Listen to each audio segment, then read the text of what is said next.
Dear students, BA प्रथम वर्ष प्रथम पेपर भौतिक भूगोल के अंतर्गत आज हम वायुमंडल के बारे में पढ़ेंगे, जिसे इंग्लिश में कहते हैं एटमॉस्फेयर। वायुमंडल, जैसा कि आपने इसका नाम सुना है, इसके बारे में आपने पढ़ा भी है। सबसे पहले इसके अर्थ के बारे में बात करते हैं। पृथ्वी के चारों ओर सैकड़ों किलोमीटर की मोटाई में जो गैसीय आवरण फैला हुआ है, उसे हम वायुमंडल कहते हैं। वायुमंडल बहुत सारी गैसों के मिश्रण से बना हुआ है जो पृथ्वी को चारों ओर से घेरे हुए हैं। अगर हम इसके संगठन की बात करते हैं तो इसका संगठन जो है वो निचले स्तरों में एक समान रहता है, लेकिन जैसे जैसे हम ऊंचाई पर बढ़ते जाएंगे वैसे वैसे जो गैसों की मात्रा होती है उसमें परिवर्तन आता जाता है। अर्थात ये जो वायुमंडल है, इसका निर्माण विभिन्न प्रकार की गैसों, विभिन्न प्रकार के जैसे कि धूल के कण, जलवाष्प इत्यादि के द्वारा हुआ है, जिनकी मात्रा जो है वो हर स्तर पर, हर परत दर परत बदलती हुई जाती है। तो अगर हम इसके सामान्य अर्थ की बात करते हैं तो वायुमंडल एक घना गैसों का आवरण है जो पृथ्वी को चारों ओर से लिफाफे के रूप में घेरे हुए है एवं धरातल द्वारा गुरुत्वाकर्षण के द्वारा जुड़ा हुआ है। अर्थात हमारे चारों तरफ हमें जो प्राणवायु ऑक्सीजन मिलती है वो इस वायुमंडल की ही देन है। सभी प्रकार की गैसें हमारे इस धरातल पर वायुमंडल में मौजूद हैं, जिनके माध्यम से हमारी इस पृथ्वी पर जीवन संभव हो पाया है। वायुमंडल की अगर हम बात करते हैं या हम वायु की बात करते हैं तो वायु कैसी होती है? इसका कोई रंग नहीं होता है, इसमें कोई स्मेल नहीं होती, गंधहीन होती है। यानी ना इसकी इसको हमें पता भी नहीं चलता, हमारे चारों तरफ वायु रहती है, लेकिन ना तो हम उसे देख सकते हैं, ना ही इसका कोई स्वाद होता है और ना ही इसकी कोई स्मेल होती है। सबसे पहले बात करते हैं वायुमंडल के संगठन के बारे में। अर्थात वायुमंडल किन किन गैसों और किन किन तत्वों के सहयोग से बना है। सबसे इम्पॉर्टेंट, सबसे ज़्यादा जो इसमें तत्व देखने को मिलता है वो है नाइट्रोजन गैस, जिसकी मात्रा है 78.09%। ये वायुमंडल में सबसे ज़्यादा विद्यमान रखती है। दूसरे नंबर पे है ऑक्सीजन 20.95%। तीसरे नंबर पे आती है ऑर्गन 0.93%। इसके अलावा जो अन्य गैसें हैं वो मात्र 0.03% में आती हैं, और इन अन्य गैसों में आती हैं xenon, neon, hydrogen, helium, krypton और कार्बन डाइऑक्साइड। हमारे इस वायुमंडल के संगठन में सबसे अधिक मात्रा में कौन सी गैस है? नाइट्रोजन, और सबसे कम मात्रा में कार्बन डाइऑक्साइड हमें मिलती है। इसके अलावा इसमें वायुदाब, जलवाष्प, धूल के कण आदि तत्व भी मौजूद रहते हैं। जैसा कि मैंने आपको बताया कि नाइट्रोजन गैस सबसे ज़्यादा है, 78% है, और इसके अलावा जो अन्य गैसें हैं उनकी मात्रा कैसी है? हमारे वायुमंडल में कम है। अगर हम जलवाष्प की बात करते हैं तो नम वायुमंडल में जो जलवाष्प की मात्रा है वो है मात्र 5%। वायुमंडल की जो जलवाष्प है इसकी प्राप्ति हमें सागरों से, जलाशय, वनस्पति और मृदाओं के जल से होती है जब वो भाप बन के ऊपर उठता है। जलवाष्प की ये जो मात्रा है वो भूमध्य रेखा से ध्रुवों की ओर घटती है। अर्थात जो भूमध्य रेखा के क्षेत्र हैं, 0 डिग्री अक्षांश के क्षेत्र हैं, वहाँ पर जलवाष्प अधिक होती है क्योंकि वहाँ तापमान अधिक रहता है, जिसके कारण वहाँ बाष्पीकरण की क्रिया ज़्यादा होती है, साथ ही वर्षा भी ज़्यादा होती है, तो जिससे जलवाष्प ज़्यादा बनती है। इसके विपरीत जो ध्रुव होते हैं वहाँ पर जलवाष्प की मात्रा कम होती है क्योंकि वहाँ हमेशा ठंड रहती है, तो पानी जो है वो उसका बाष्पीकरण कम मात्रा में होता है। जलवाष्प के कारण ही बादल, कोहरा, पाला, वर्षा, ओस, हिम, ओला, हिमपात आदि का निर्माण होता है। वायुमंडल में जो ओजोन परत है वह पृथ्वी और उस पर रहने वाले जो जीव जंतु है उनके लिए बहुत ही सहायक होती है, क्योंकि ये सूर्य से आने वाली जो पराबैंगनी किरणें होती हैं उनको अवशोषित कर लेती है और इन हानिकारक किरणों को पृथ्वी पर आने से रोकती है।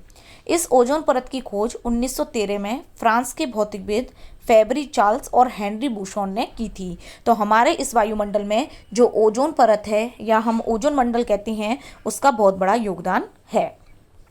अब हम बात करते हैं वायुमंडल की परतों के बारे में। आपने इनके बारे में पढ़ा होगा, इनके नाम भी सुने होंगे, लेकिन हम और अच्छे तरीके से इसमें थोड़ा डिटेल में इसके बारे में पढ़ते हैं, क्योंकि एग्जाम में ज़्यादातर क्वेश्चन इसी तरीके से आते हैं कि वायुमंडल का संगठन स्पष्ट करते हुए इसकी प्रमुख परतों का वर्णन कीजिए। तो मेनली जब हम बात करते हैं तो हमारे वायुमंडल की कितनी परतें हैं? 5 परतें हैं। 5 परतों के अंतर्गत सबसे पहली परत आती है मंडल। क्षोभ मंडल जो है वो वायुमंडल की सबसे निचली परत है। निचली परत के अंतर्गत जब हम बात करते हैं तो आप देख सकते हैं, जैसा कि आपको चित्र में दिख रही है, ये सबसे निचली परत है, इसको हम ट्रोपोस्फियर कहते हैं। क्षोभ मंडल के बाद में जो सेकंड नंबर पर लगभग 50 किलोमीटर पे जो परत आती है वो है समताप मंडल, इसको हम स्ट्रेटोस्फियर कहते हैं। तीसरा 80 किलोमीटर के लगभग, यानी धरातल से जो 80 किलोमीटर की ऊंचाई है, यहाँ पर जो हमें परत देखने को मिलती है ये है मध्यमंडल। इसका जो विस्तार है वो लगभग 50 से 80 किलोमीटर के मध्य में आता है, इसको मेसोस्फियर भी कहते हैं। इसके बाद में नेक्स्ट आता है आयन मंडल, जो लगभग 400 किलोमीटर तक विस्तृत है, 80 से 400 तक, इसको हम थर्मोस्फियर कहते हैं। और लास्ट हमारा जो है वो है बहिर्मंडल, जो हमारे वायुमंडल की सबसे भारी परतें हैं। तो इस तरीके से हमारे वायुमंडल में कुल कितनी परतें हैं? 5 परतें हैं। पांचों परतों की अपनी अलग अलग विशेषता है, जिनके बारे में हम थोड़ा डिटेल से पढ़ते हैं। सबसे पहले हम बात करते हैं क्षोभ मंडल की। क्षोभ मंडल हमारे वायुमंडल की सबसे निचली परत है, जो कि ध्रुवों पर 8 किलोमीटर ऊंचाई और भूमध्य रेखा पर 18 किलोमीटर ऊंचाई पर स्थित है। यानी हमारे धरातल से इसकी ऊंचाई भूमध्य रेखा पर अधिक है 18 किलोमीटर और ध्रुवों पर कम है 8 किलोमीटर। अगर हम मौसम संबंधी घटनाओं की बात करते हैं, जैसे बारिश होना, आंधी आना, तूफान का आना, कोहरा है, ठंड है, बादलों का बनना है, बिजली का कड़कना है, ये सभी क्रियाएं जो हैं वो क्षोभ मंडल पर होती हैं। अगर हम तापमान की बात करें तो जो ऊंचाई होती है, ऊंचाई के साथ में जो तापमान होता है वो प्रति 1000 मीटर की ऊंचाई पर 6.5 डिग्री सेल्सियस की दर से घटता जाता है, जिसे हम सामान्य तापपतन दर कहते हैं। अर्थात अगर हम धरातल से 1000 फीट की ऊंचाई पर या मीटर की ऊंचाई पर जाते हैं, 100 फीट या 1000 मीटर की ऊंचाई पर जाते हैं, तो जो तापमान है वो 6.5 डिग्री सेंटीग्रेड की दर से कम हो जाता है। इसको हम तापमान की सामान्य तापपतन दर कहते हैं। यही कारण है कि जब हम धरातलीय क्षेत्रों से पहाड़ी क्षेत्रों में जाते हैं तो तापमान में क्या आने लगती है? गिरावट आती है। क्षोभ मंडल की जो ऊपरी सीमा है उसको हम ट्रोपोपोस कहते हैं, जो कि लगभग 1.5 किलोमीटर का होता है। धूल के कण, जलवाष्प, अन्य जितने भी प्रकार की जो अशुद्धियां हैं वायुमंडल की, वो इसी परत में मिलती हैं।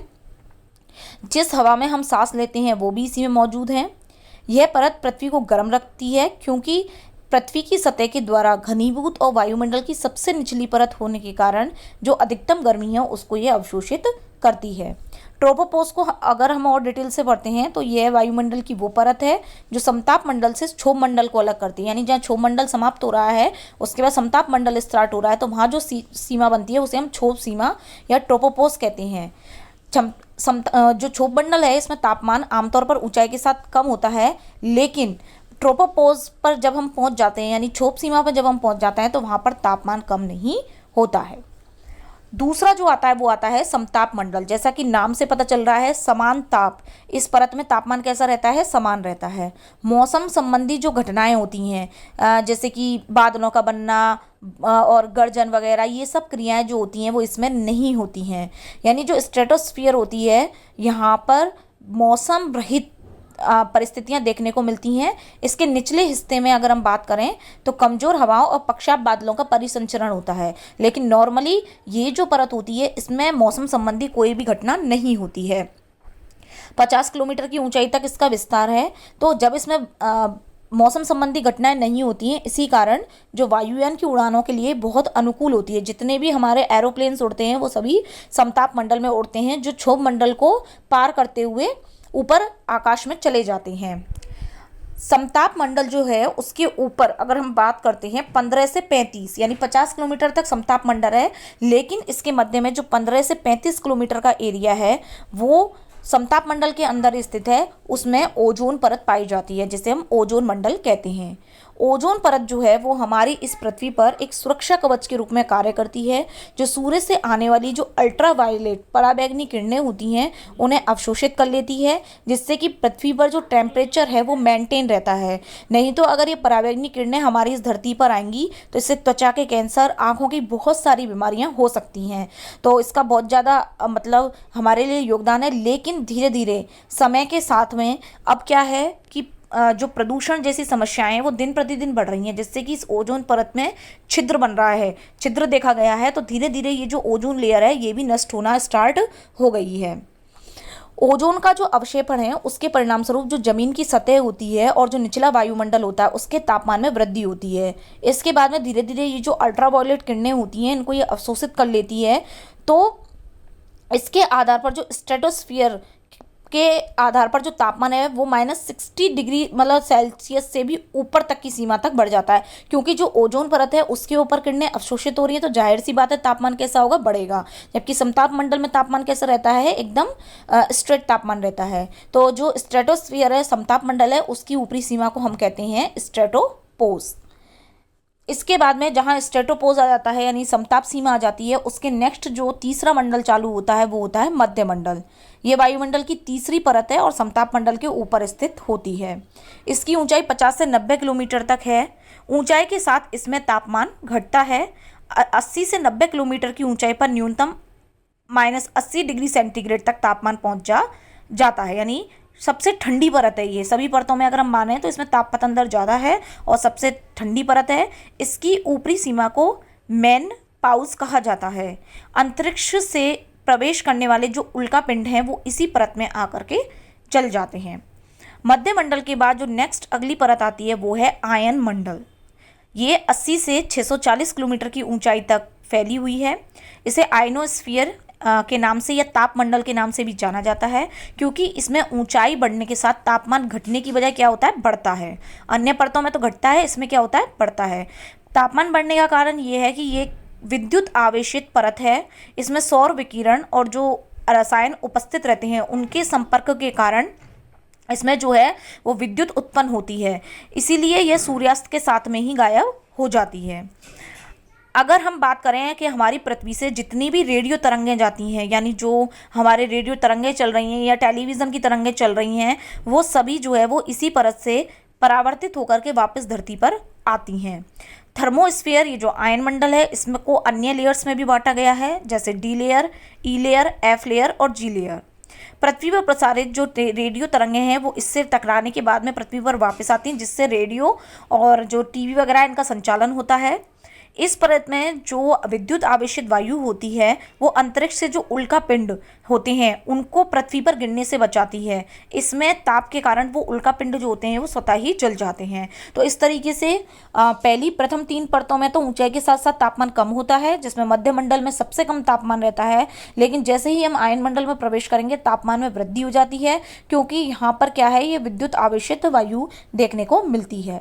लास्ट जो परत आती है वो आती है बहिर्मंडल, जो वायुमंडल की सबसे भारी है, सबसे ऊपरी परत है। इसका घनत्व तो बहुत कम है और यहाँ पर जाकर के जो टेम्परेचर होता है वो लगभग 5568 डिग्री सेल्सियस हो जाता है। यह परत जो है वो बाह्य अंतरिक्ष के साथ में विलीन हो जाती है।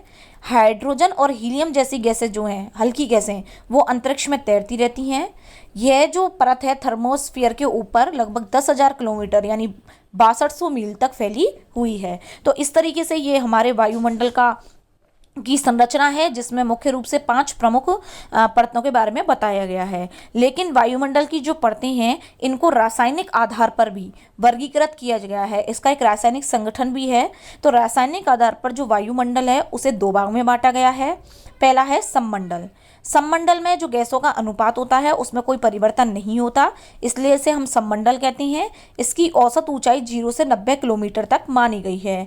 तो इसमें आती है नाइट्रोजन परत, ऑक्सीजन परत और कार्बन डाइऑक्साइड, यानी इसमें हम क्षोभ मंडल, समताप मंडल और मध्य मंडल को सम्मिलित करते हैं, जिनमें लगभग ऊंचाई के साथ में जो तापमान है वो कमी आती है उसमें, और इसके अलावा जो गैसों का अनुपात होता है वो लगभग बैलेंस रहता है। इसके बाद दूसरा आधार है इसमें विषम मंडल। विषम मंडल की ऊंचाई जो है वो 90 से लगभग 10,000 किलोमीटर तक मानी गई है। इसमें जो गैसों का अनुपात है वो बदलता रहता है। तो इसको भी 4 परतों में बांटा गया है: आणविक नाइट्रोजन परत, आणविक ऑक्सीजन परत, आणविक हीलियम परत और आणविक हाइड्रोजन परत। तो इस तरीके से ये जो हमारा वायुमंडल है इसका संगठन और एक संरचना है। जैसा कि आप सभी जानते हैं वायुमंडल का हमारे जीवन में विशेष महत्व है, क्योंकि हमारी इस धरती पर जीवन के संचालन करने के लिए जो वायुमंडल है वो बहुत ही ज़रूरी है। इसमें जो विभिन्न प्रकार की गैसें पाई जाती हैं वो प्रत्यक्ष और अप्रत्यक्ष रूप से हमारे जीवन को इस पृथ्वी पर बनाए रखने में मदद करती है। वायुमंडल में सबसे महत्वपूर्ण योगदान ओजोन परत का माना जाता है, जो कि सूर्य से आने वाली परावैंगनी किरणों को अवशोषित प्रदूषित कर लेती है। तो ये हमारा जो टॉपिक है वायुमंडल का संगठन और संरचना, ये यहीं पर ख़त्म होता है।